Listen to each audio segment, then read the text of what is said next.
Hello, welcome to EdVisorly's YouTube channel. We are the #1 app for community college students looking to transfer to a 4-year university. Today, we're going to get right into it. These are the top 5 things I wish I knew before starting community college. Because community college is difficult, to say the least, and especially if you're a first-generation college student like I was, and you will have big goals, because I ended up transferring to UCLA, and that path would have been a lot less rough for me if I had known what I was doing before I started. So let's get into it. Number 1, plan ahead. Planning ahead is crucial for community college. If you don't have a plan, you basically are wasting your time and money at community college, because the way community college works is there are transfer agreements with universities and you have to complete a certain checklist of requirements before transferring. And if you don't know what you want to major in or which universities you want to transfer into, then you're kind of just blindly taking random courses that may not end up transferring or giving you credit when you do transfer to that university. And the downside of taking extra courses is that you're paying extra money and spending your precious time longer at community college than you really need to. I was definitely a victim to this because my first year at community college, I didn't plan where I wanted to transfer. I knew I was an English major, but I wasn't sure where I wanted to transfer, so I was taking a bunch of classes that didn't even transfer over to UCLA. Tip number 2, I would argue is one of the most important, is take advantage of financial aid and scholarship opportunities. Once again, my first year at community college, because I had no guidance whatsoever, I did not know anything about FAFSA, and I didn't know that I was eligible for a bunch of California grants that helped me pay for all of my tuition. In addition to FAFSA, I also was eligible for the EOPS program, which is a financial support program that provides compensation for things like textbooks, meals, transportation. At my community college, they gave us Barnes & Noble gift cards that we could use to purchase our textbooks or other books we needed for class. That was a huge help because sometimes classes require that you need a lot of textbooks and they can get really expensive, so that was a huge help. There's other financial support programs that you could take advantage of, so be sure to check out your community college's resource center to find out. But FAFSA is probably the biggest one, and even if you don't qualify for FAFSA, it's still really good to apply because then you could get other scholarship opportunities. And scholarships are also a whole separate entity that everyone should take advantage of. It's crazy how much money community colleges and universities have to give, or even other organizations and programs are always offering scholarships for any type of student. There's some that are merit-based and there's some that are non-merit-based, so it doesn't matter if you don't have a lot of accolades in academics, there's still some out there for you. And don't think you won't get it, because there was a scholarship for the honors program that I applied to, and I applied 1 hour before the application was due, and I ended up getting it, and I did not think I would end up getting it. Tip number 3, get to know your professors and build relationships with them. I can personally say that I'm really shy and quiet, so I did not do this as much as I would have liked to because it was just way too out of my comfort zone. To compensate with that, I did constantly communicate through email with my professors if I had any issues or questions, but I really wish I would have taken advantage of more office hours because that's a really great way to network with your professors.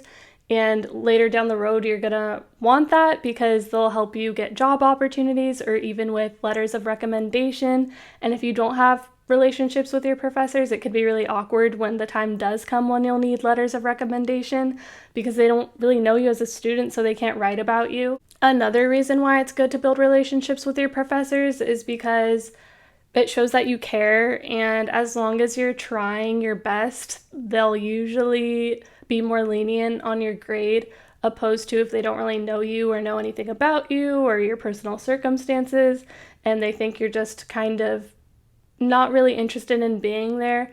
They're gonna grade you more harsh, I think, at least in my personal experience and what I've heard from other students as well. Tip number 4, get involved in campus activities and organizations. Now, this also kind of falls under the other category for me. Like, I didn't personally get involved in a lot of clubs or anything like that. I was a tutor at my school's tutoring center, which really helped elevate me as a student with my college applications, and it also helped me just get more involved with like my peers and feel more connected to the community. That's a big part of community college, is really making it feel like a community, because it is a community that's there to help and support you. And as a community college student, it's really easy to feel isolated and lost in navigating the transfer process, but there's a community of people willing to help and support you, so you should utilize that. I know it can be scary, but you just gotta break through that barrier of fear and push past it, because in the end it'll be worth it.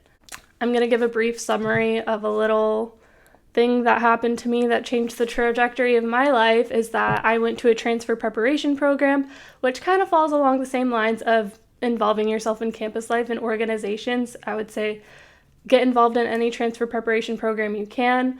It's just essentially a program that helps community college students transfer. That's all it is. It's kind of an umbrella term. I joined two. The first one was the UC Irvine Transfer Enrichment Academy. That's no longer, or currently not, taking place.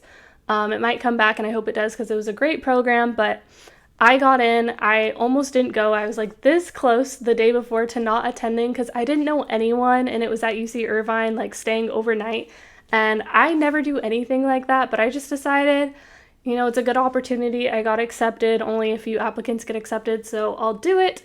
And at that academy, I ended up learning everything about the transfer process, and I became so knowledgeable about it that I'm able to help you guys and help thousands of other students as well. So at that program, I also met peers who were transferring with me, and it's so nice to be surrounded by other motivated students who also have higher education goals. It's nice to have that support, like that emotional support and academic support as well, and you can lean on each other for questions.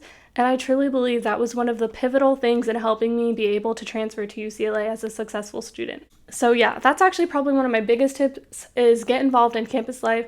Make sure you're utilizing your community and making it feel like you're a part of it, because it's up to you to feel whether you're removed from that community or involved in it. You have to make those steps for yourself to make it feel like a community. And once you do, it is so worth it, and you'll be a way happier student. College is hard. It's hard work. It's a lot of time. It can be mentally draining, but if you have other people around you supporting you and helping you, it makes the process more simple and more tolerable. And that kind of goes in with my next tip, number 5. Let's get into it, which is to connect with other students in classes and on campus.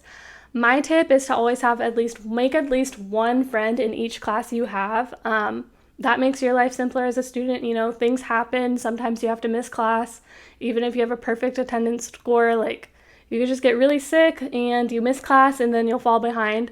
So I recommend texting or emailing a classmate that you have or are friends with, so that you can get notes from them from the day that you missed, immediately. Usually students are quicker than professors, so I also do recommend emailing a professor if you missed class and letting them know beforehand. But having a classmate that you could contact easily and have them accessible to you will help you as a student. And then it's also better to form study groups with them, because you're going through that class together, and I think there is success in numbers. So being with another person, or even a few more people that are your classmates, will really help you succeed in your academic journey. Those are all the tips I have for today. So we are EdVisorly, the #1 app for community college students looking to transfer to a 4-year university. Please don't forget to subscribe down below and like more community college and transfer tips. And of course, leave any comments, any questions. We would love to answer them and explore different topics that you guys are interested in.